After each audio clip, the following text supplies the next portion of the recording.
Hello and welcome to Spectrum TV News, a recap of major stories within the week. I am Francis Edit, coming to you live from Uyo, the capital city of Akwa Ibom State. We'll take a look at the headlines. President Muhammadu Buhari attends 5th United Nations Conference on Least Developed Countries in Qatar. Akwa Ibom State Governor Dom Emmanuel calls for calm over election results. Plus, China looks at reforms to deepen Xi Jinping control. We will bring you details of these stories and more in a moment.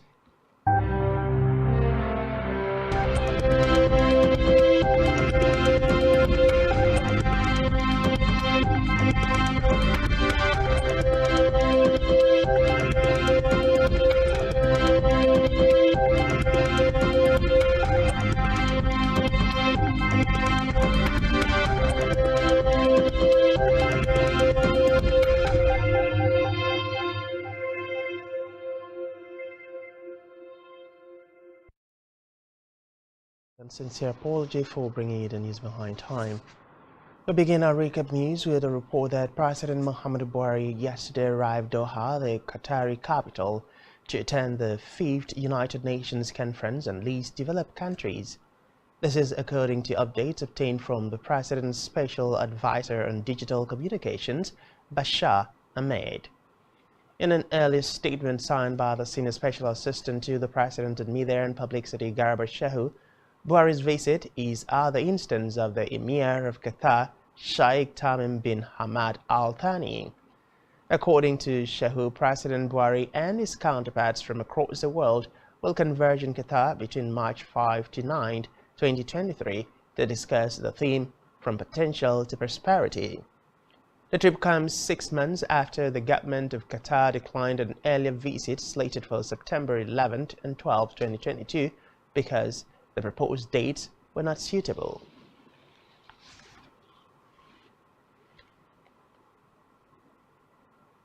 In the meantime, President Muhammadu Buhari has extended his heartfelt condolences to the former First Lady, Mariam Abacha, and her family on the death of their son, Abdullahi. This is contained in a statement by the Senior Special Assistant to the President in Media and Publicity, Garba Shehu.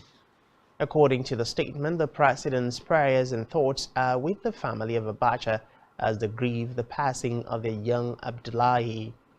Buhari therefore prayed for the repose of the soul of the deceased and comfort for those who mourned. Reports say Abdullahi's death was announced by his sister, Gumsu Sani Abacha, via a tweet. Gumsu said Abdullahi died in his sleep yesterday.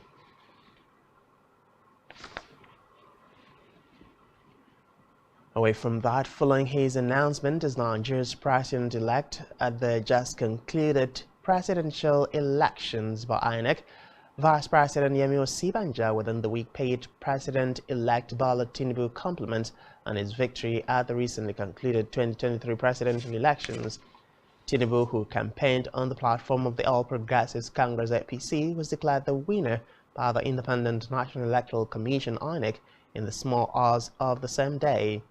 After a hard-fought battle, the former Lagos State Governor defeated Atiku Abubakar of the People's Democratic Party (PDP) and Peter Obi of the Labour Party (LP) in the February 25 polls. Before Tinubu's emergence as the party's candidate, Osinbajo was one of his major challengers at the June 6, 2022 APC presidential primary, a move many of the political godfather's supporters found to be disloyal.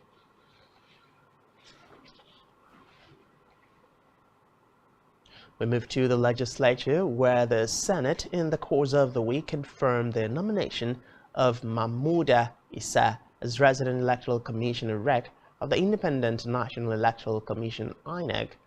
The resolution of the upper chamber followed its consideration and adoption of the report of the committee on INEC that screened the nominee. The report was presented by Senator Sadiq Umar, APC Kwara North, on behalf of the chairman of the committee, Senator Kabiru Gaya. The committees observed that Issa had satisfied the requirements of Section 154, subsection 1, and Section 14, sub 1 and 2 of the 3rd Schedule Part 1F of the Constitution and Orders 119 and 121 of the Senate Standing Orders 2015 as amended. The committee recommended that the nominee be confirmed.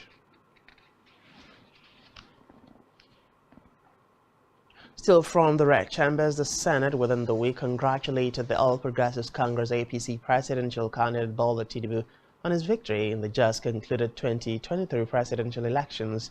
During plenary, the Senate President Ahmed Lawan described Tinubu's victory as historic. He urged all lawmakers to give him his needed support to lead Nigeria and take the nation to a better state.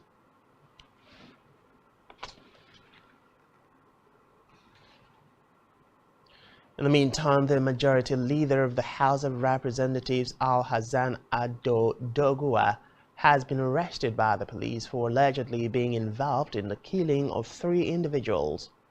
Doguwa, who represents Doguwa to Dunwada Federal Constituency of Kano State, is a member of the ruling All Progressives Congress APC. Police authorities confirmed the arrest, stating that Doguwa was apprehended at the Malam Aminu Kano International Airport. According to reports, the lawmaker is suspected of leading an attack on the Independent National Electoral Commission INEC office in his constituency, which resulted in the death of 6 people. It was alleged that the INEC official declared Doguwa the winner of the election at gunpoint.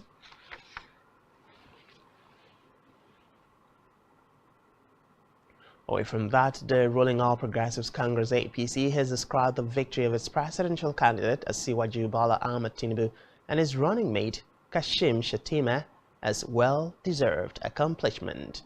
The party also said the renewal of the mandate of the APC-led administration was an indication that the party remains the preferred choice of Nigerians. This was contained in the party's congratulatory statement to the president-elect and his vice president-elect by the National Publicity Secretary Felix Moka in Abuja.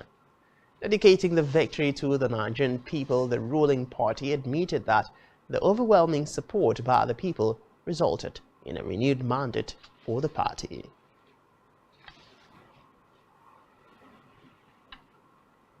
In a related development, the All Progressives Congress Presidential Campaign Council has urged the presidential candidates of the People's Democratic Party Atiku Abubakar and the Labour Party Peter Obi to accept defeat and congratulate Nigeria's President-elect Bola Tinubu. The APC-PCC media advisor Dele Alake said this while condemning the LP and PDP for calling for the cancellation of the presidential election. Recall that PDP and Labour Party on Tuesday held a media briefing against the conduct of Saturday's presidential elections. The parties also called on the Independent National Electoral Commission, INEC, to cancel the election.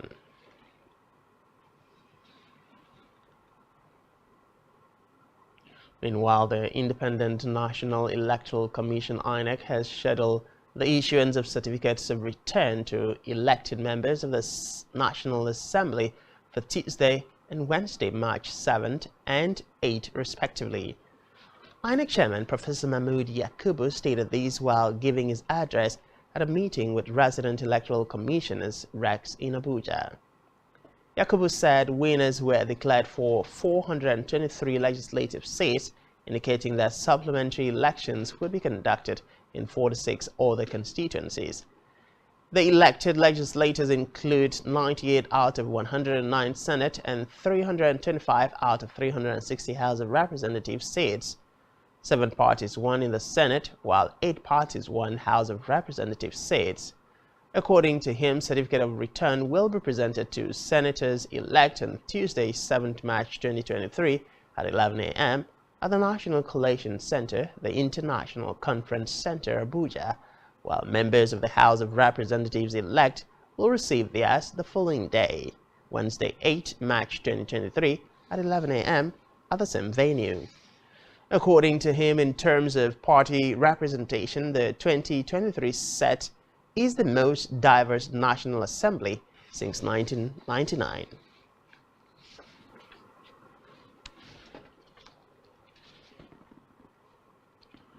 On electoral matters, diverse reactions have continued to trail the February 25 presidential and National Assembly elections conducted across the country, which saw the Independent National Electoral Commission INEC announcing the candidate of the All Progressives Congress, Bola Ahmed Tinubu, as President-elect of the Federal Republic of Nigeria. This is as 6 states, including Akwa Ibom, has dragged the electoral umpire, INEC, and the federal government to the Supreme Court, seeking the annulment of the presidential election result on grounds that INEC violated the electoral law in the processes leading to the announcement of the purported winner of the February 25 presidential election.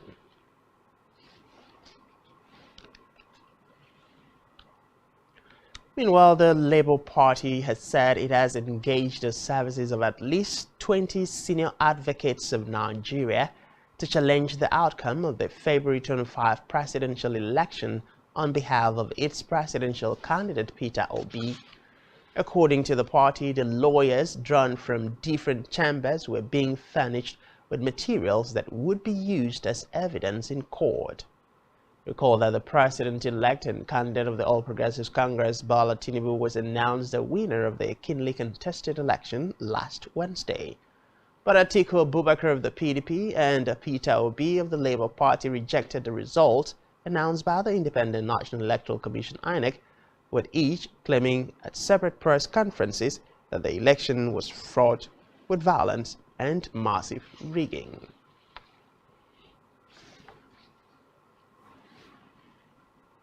Meanwhile, the Independent National Electoral Commission INEC has banned all its employees found to be negligent during the February 25 general elections from engaging in the March 11 governorship and State House of Assembly elections. The chairman of the electoral body, Professor Mahmood Yakubu, disclosed these in a meeting with the Commission's resident electoral commissioners. He said INEC must work harder to overcome the challenges experienced in the last elections, noting that nothing else will be acceptable to Nigerians. Yakubu further revealed that the bimodal voter accreditation system would once again be deployed for voter accreditation and result management.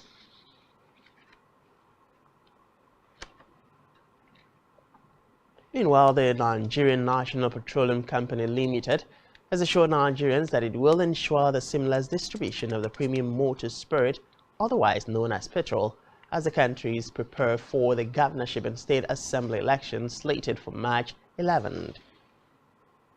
The NNPCL attributed fuel queues in Abuja and some parts of the country to restrictions on businesses and movement during the presidential and National Assembly election. It said operations had resumed at the depots and trucks were being dispatched to various parts of the country. The Chief Corporate Communications Officer, NNPCL, Garba Muhammad, in a statement said its latest updates released on Saturday showed a total of 2.1 billion liters of premium motor spirit in stock. Muhammad, while reassuring Nigerians of a robust supply of PMS, said the NNPCL planned to close the month of March with about 2.8 billion liters, equivalent to 47 days of sufficiency.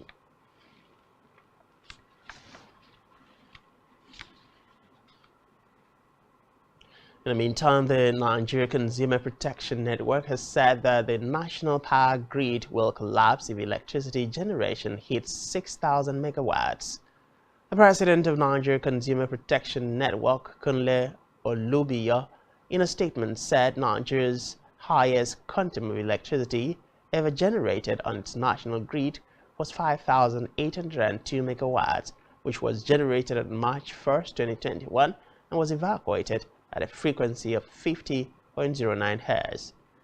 The Transmission Company of Nigeria had stated at the time that the quantum of electricity was transmitted to power distributors, adding that the figure was higher than the previous peak by 186.20 megawatts.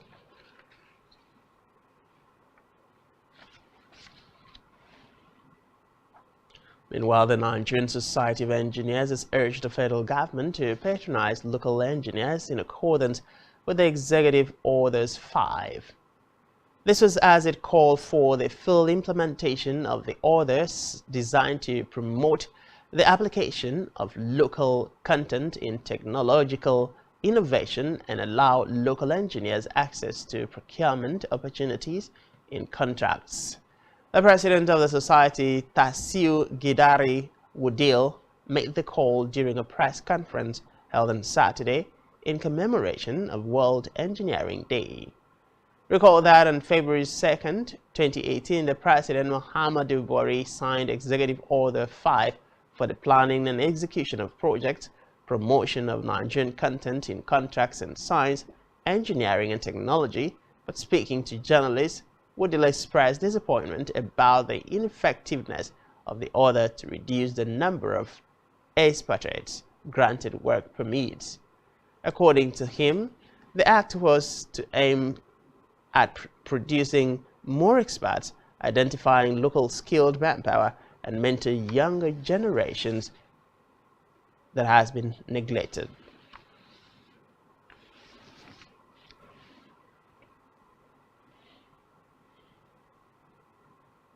Elsewhere, the Nigeria Labour Congress has threatened to shut down the country's seaports over the government's refusal to address some of the challenges in the sector. The president of NLC, Joseph Ajero, said this on Friday while addressing journalists in Apapa during a courtesy visit to the president of the Maritime Workers Union of Nigeria, Adewale Adeyanju. Ajero charged Adeyanju to give the federal government a 2-week ultimatum to review workers' salaries and address some of the challenges in the sector, according to him, the government should explain whose responsibility it is to review the port concessions agreements.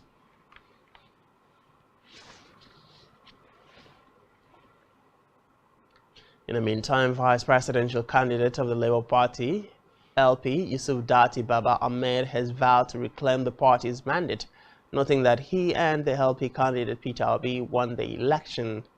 He made this known in a statement he signed hours after the Independent Electoral Commission INEC declared the candidate of the All Progressives Congress APC Ahmed Bola Tinubu winner of the presidential election. He noted that some election results were unable to be transmitted electronically. There was no election.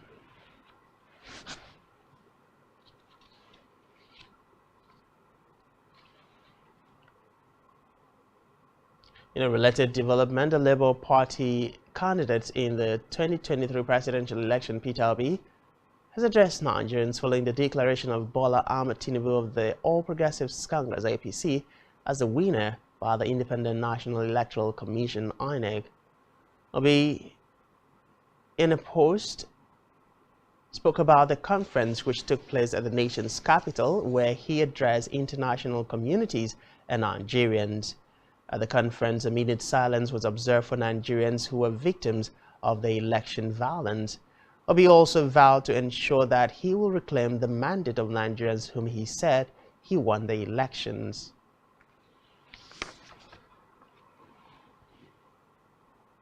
And back here, Akwa Ibom State Governor Dom Emmanuel says the state would ensure that the rule of law is followed to the letter on the matter of the election result that was announced by INEC, which saw Ahmed Bola Tinubu emerging as the president-elect.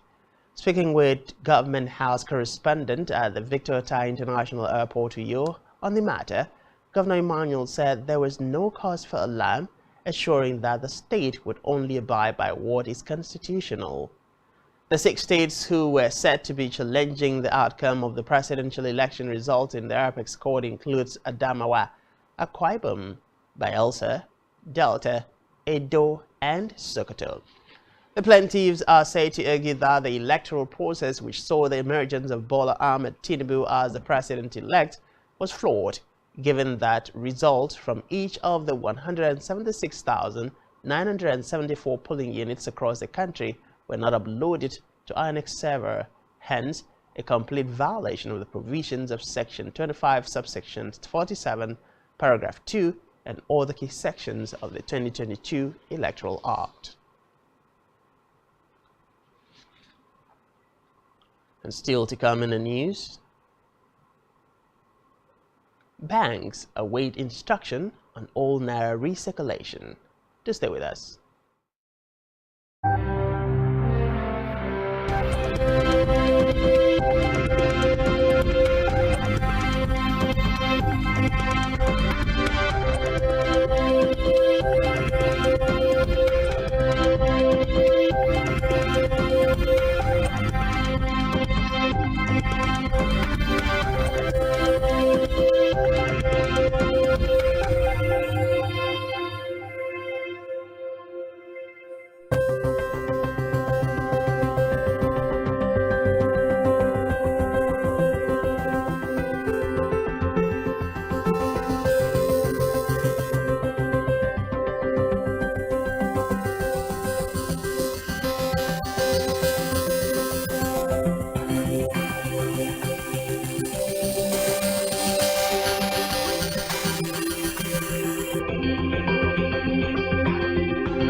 Many thanks for staying with us. Welcome back to the rest of the news stories.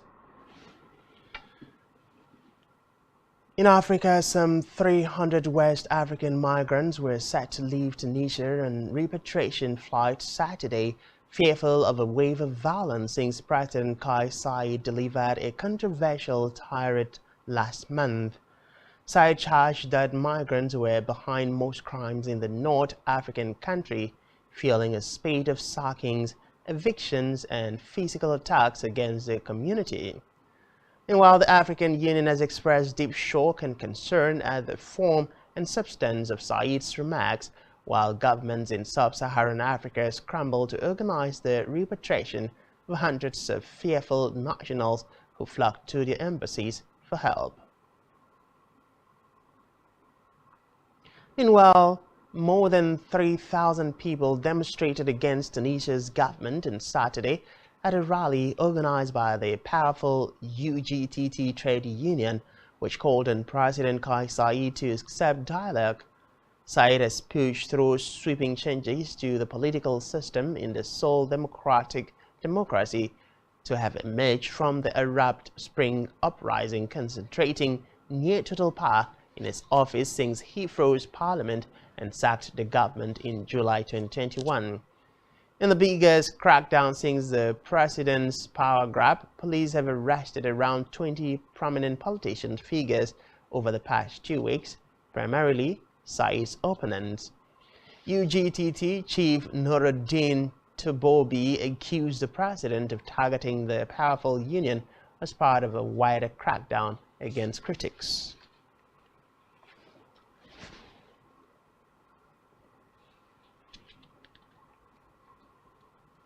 We move now to Ethiopia, where civil society and human rights groups have called on the UN to block efforts by the Ethiopian government to end an independent probe into crimes allegedly committed during a brutal civil war in the country's north. The more than 60 organizations include Amnesty International and Human Rights Watch. In a letter written to the UN Human Rights Council member states, the organization said they were alarmed by plans by Addis Ababa to present a resolution that seeks to cut short a UN-mandated inquiry. Meanwhile, Ethiopia has registered the UN's International Commission of Human Rights Experts on Ethiopia, ICHRE, since its inception in 2021, calling it politically motivated, and had previously attempted to cut its funding.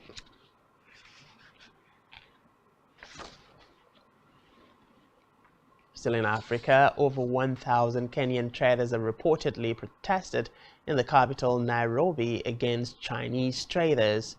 Reports say the demonstration comes in the wake of controversy elicited by the coming of China's Square retail outlet of general merchandise, whose prices are on average 45% lower than those prevailing in locally owned enterprises. Meanwhile, Trade Minister Moses Kuria has offered to take over China's Square lease from its Chinese owner and hand it to local traders. But Korea Singhai, the principal secretary at the Kenya's Ministry of Foreign Affairs, stressed on Twitter that all investors are welcome, irrespective of their nationality.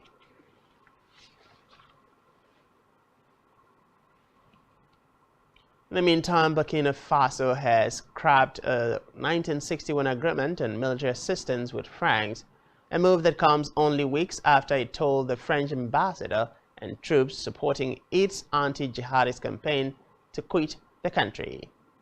The Burkina Foreign Ministry advised the French government that the country was renouncing the technical military assistance agreement reached in Paris on April 24, 1961. Meanwhile, the accord was forged between the newly independent Republic of Upper Volta, as Burkina Faso used to be called, and its long-time colonial power. It is one of the legal bases for French military support in the deeply troubled Sahel state.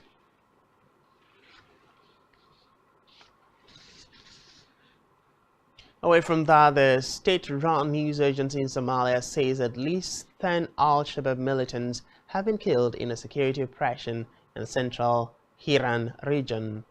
It said those killed in the engagement included 3 senior commanders of the Islamist group, adding that the National Intelligence Agency and international partner forces were involved. Al-Shabaab has lost large areas of territory in recent months in the face of an offensive by Somalia's military working with the African Union, the US, forces and clan militia, but it continues to launch attacks on the capital, Mogadishu, and some neighboring countries.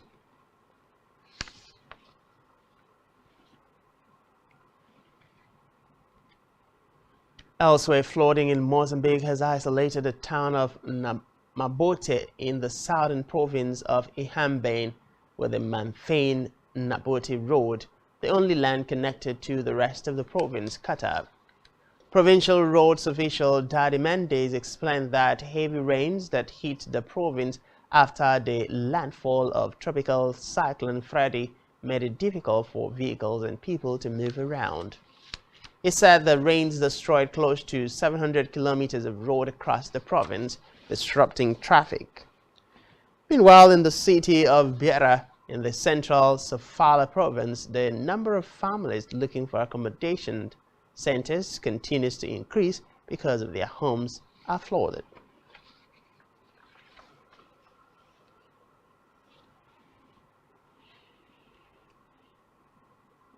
On the foreign scene, following the impact of the war in Ukraine in a bid to cut its dependence on Russian gas, Europe is keen to shore up its energy supply and look for alternative sources. Recall that in 2 of the 3 resolutions adopted by the United Nations General Assembly, which were aimed at Russia, Angola assisted in the 2nd resolution. Angola voted in favor because the resolution was very concrete. It aimed above all to condemn the annexation of the 4 regions from the Donbass.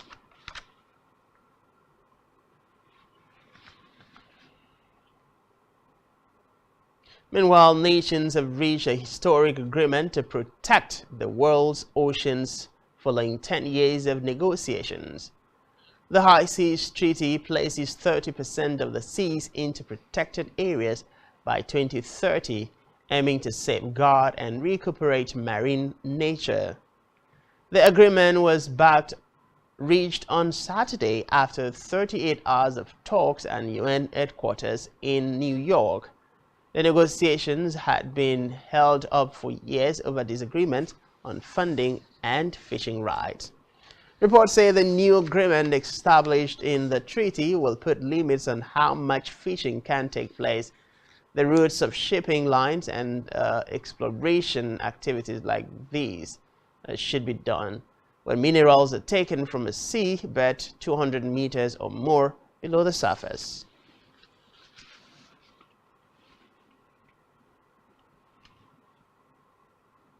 On the Russia-Ukraine war, Deputy Mayor Alexandra Marchenko says fighting in the Bakhmut Street, although Russia does not control the eastern city. Alexandra Marchenko also told newsmen that over 4,000 civilians are living in shelters without access to gas, electricity, or water. Reports say taking the city would be a rare battlefield success in recent months for Russia. But despite that, the city's strategic value has been questioned. Some experts say any Russian victory could be not worth the cost.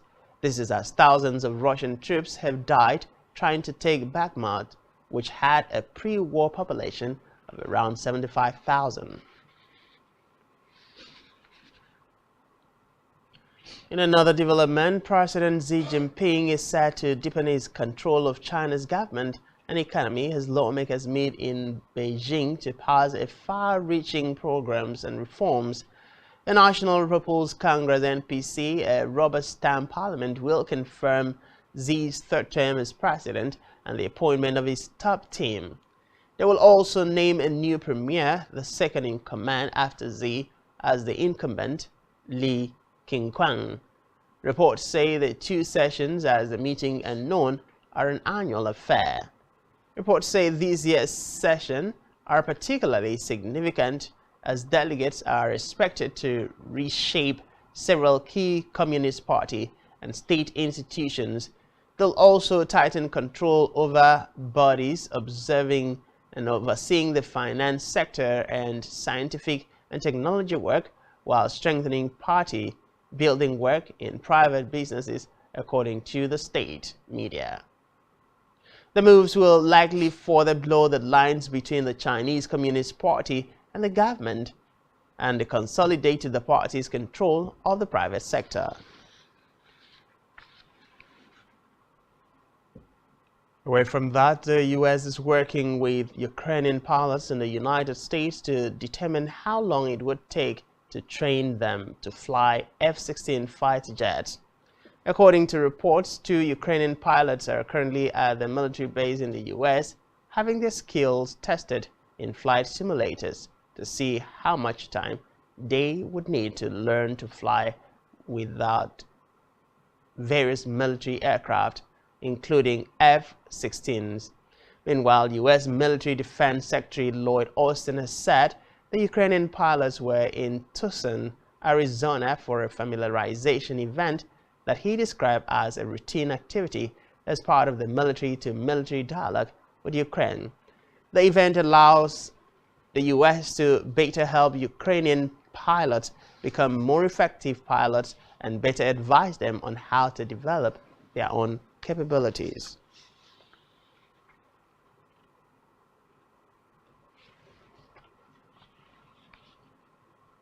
And still to come in the news, Osimhen motivates teammates after Lazio loss.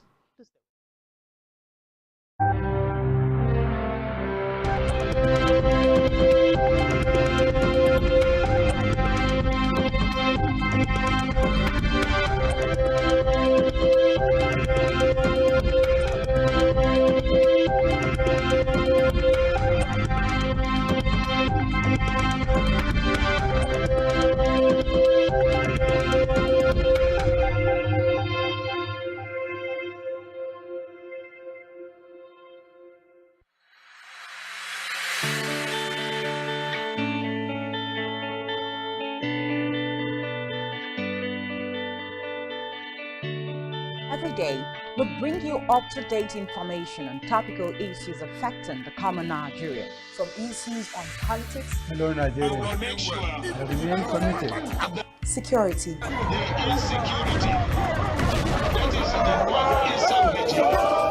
Education, health, lifestyle, and so much more. Join Janice Kobum and Uyai Anyeken every weekday from 7 a.m. to 9 a.m. on Rise and Shine Daily, exclusive on Spectrum Television.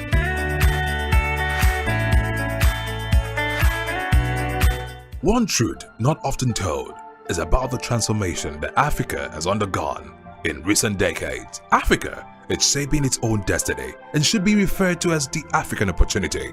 On Spotlight Africa, we paint the African picture the African way, laced with truth, detail, and the color of the African continent. Join Uyai Anyeken every Tuesday and Thursdays at 4:30 p.m. Spotlight Africa, telling the African story.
Many thanks for staying with us, and we continue with the rest of the news stories.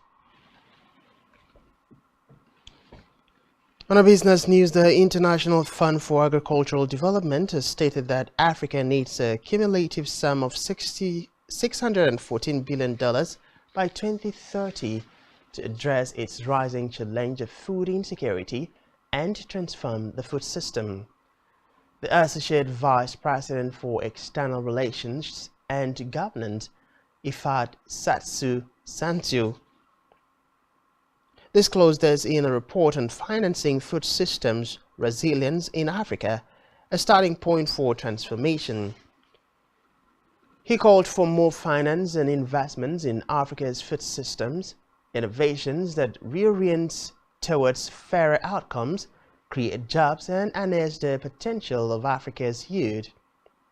According to him, in the wake of the war in Ukraine, IFAD launched a crisis response initiative to protect the livelihoods and productive assets of small-scale farmers.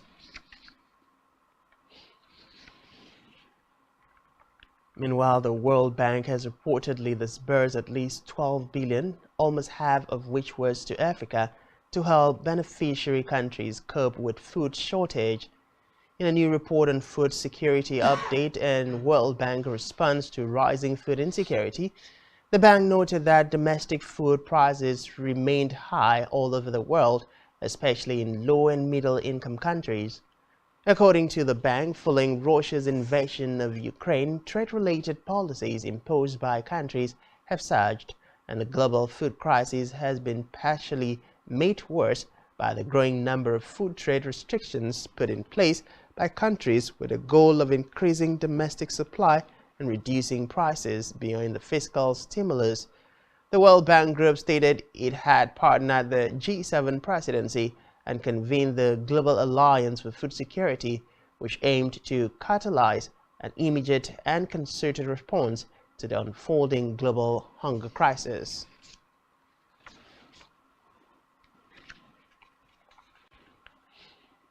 Away from that, the International Monetary Fund has urged the Central Bank of Nigeria (CBN) and other monetary authorities to de-emphasize monetary policies as a way of tackling the resurgence of inflation.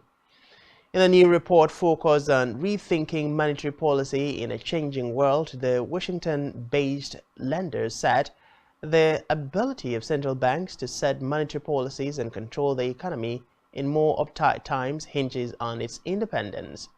According to the report, the low interest rates and less extreme public debt levels that prevailed after the global crisis of 2008 permitted central banks to ignore what were then relatively inconsequential interactions between monetary and fiscal policy.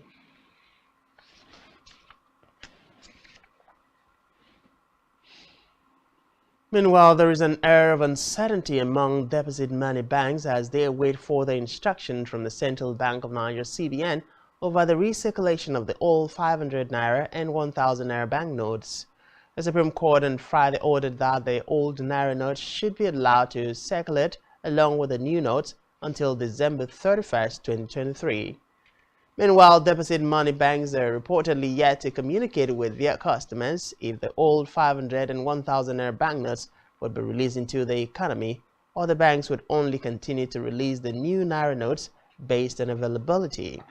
Similarly, millions of Nigerians who have been hit by severe cash crunch have expressed hope that cash will be available in the banks from Monday. They noted that following the Apex Court ruling, the CBN should expedite actions in making cash, both old and new notes, available immediately.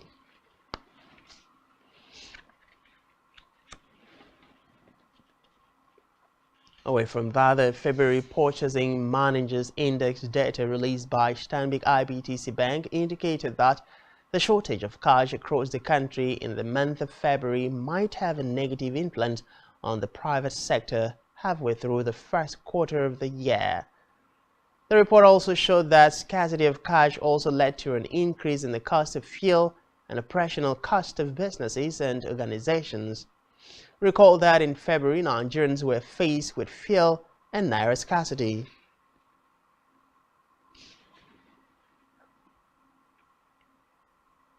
We move to health, where World Obesity Federation has said over half of the global population will be obese or overweight by 2035.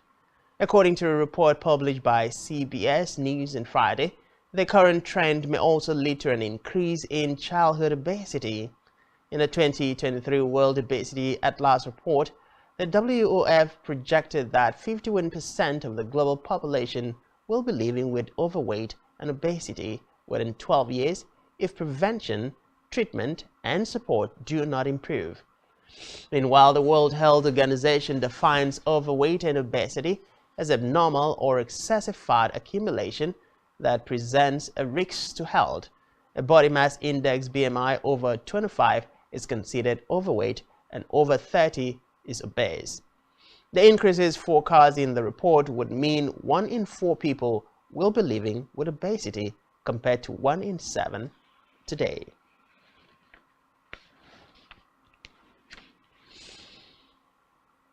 In sports commentators Richard Keys and Andy Gray have questioned referee Chris Kavanaugh's role in Arsenal's 3-2 victory over Bournemouth in the Premier League match on Saturday. The duo argued Arsenal would not have had the chance to win the match if Kavanagh had not increased the time allotted for the injury time. The Gunners appeared set to drop at least 2 points after Bournemouth stunned them at the Emirates Stadium by taking a 2-0 lead. But Arsenal came back through Thomas Partey, Ben White, and Reece Nelson's dramatic 97th minute winner.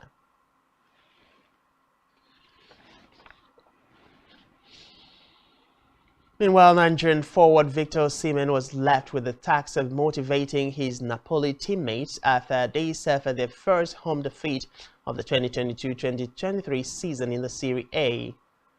The Patenpe had won 8 consecutive games at home before losing 1-0 to Lazio, who were led by their former manager Maurizio Sarri. The league leaders had not lost at home in the Italian top flight since April 2022, where they lost to Fiorentina, although their Coppa Italia lost to Cremonese on penalties come at home.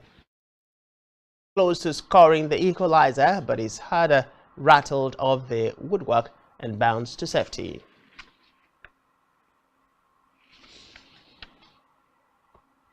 On entertainment, Tunisian director Youssef Chebbi won the coveted Stallion of Yenega Award on Saturday at the biennial Pan-African FESPACO Film Festival for his modern mystery, Quere Ascal. Tunis-born Chebbi, whose film centers on the investigation into the killing of a caretaker on a construction site at Carthage on the outskirts of his hometown, did not attend the ceremony in Burkina Faso, presided over by military leader Ibrahim Traoré. Chebbi won out over Burkinabe rival Apollin Touare, who picked up a consolation Silver Stallion Award for Sira, while the bronze went to Kenya's Angela Wama for Shimoni. A total of 170 entries have been selected for the FESPACO Festival in the capital Ouagadougou, including 15 fictions feature films in contention for the Yenenga Golden Stallion Award and a prize of around $30,000. The president of FEPASCO organization and organizing committee, Fideli Ama Tamini, said the festival's 28th edition would embrace the theme of African cinemas and peace cultures in the context of the crisis.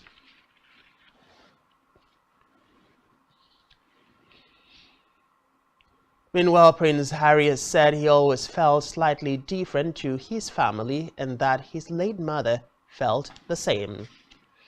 In an online conversation about grief, the Duke of Sussex said he feared losing memories of his mother, Diana, when he started therapy. He also said he made sure to smother his children with affection to avoid passing on any traumas or negative experiences from his own upbringing.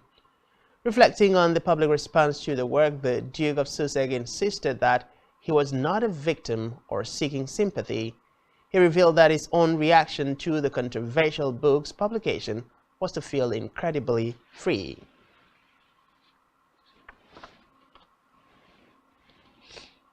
Meanwhile, comedian Chris Rock is tired of talking about Will Smith's infamous Oscar slap, but has said the slap did hurt. The 58-year-old Rock spoke at length about the 2022 Academy Awards incident during a live Netflix comedy special. Recall that the confrontation became a cultural lightning rod for conversations around America's aptitude for casual violence, as Smith was allowed to remain at the ceremony and later accepted his first ever Oscar for Best Actor. Rock was praised for maintaining his composure following the incident. Still on entertainment news, Nigerian singer Paul Okoye, also known as Rude Boy of P-Square, has broken silence amid the victory of Bola Tinubu in the 2023 presidential elections. Okoye, who is an avid supporter of the Labour Party presidential candidate Peter Obi, took to his Instagram page to share a post in the wake of Tinubu's victory. Okoye shared a picture of Obi describing him as the only man changing the narrative in the country.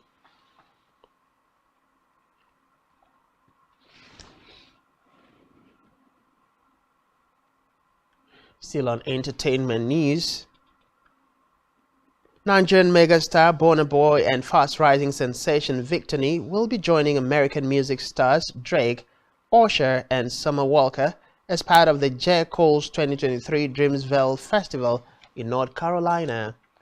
The one on Saturday will be headlined by multi-platinum selling R&B global superstar Usher, with additional performances from Lil Durk, Ari Lennox, City Girls, Sean Paul, Ed Gang, Jesse Reyes, and Key Glock, amongst others, while Sunday features one of the world's biggest international superstars, Burna Boy, as well as a curated selection of artists like Summer Walker, J.I.D., Glorilla, Bass, Waka Flocka Flame, Mario, and many more.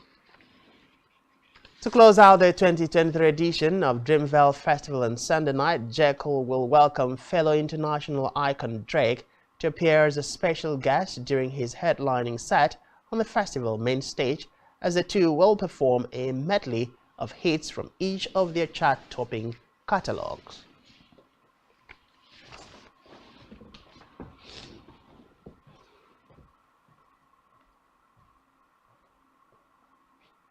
And that's all we have for you at this time. Do ensure to follow us on social media and subscribe to our YouTube channel, all of which you can find on our website, spectrumtv.ng. You've been watching Spectrum TV News, a recap of major stories within the week. I am Francis Edit. Many thanks for watching, and do have yourself a lovely Sunday experience.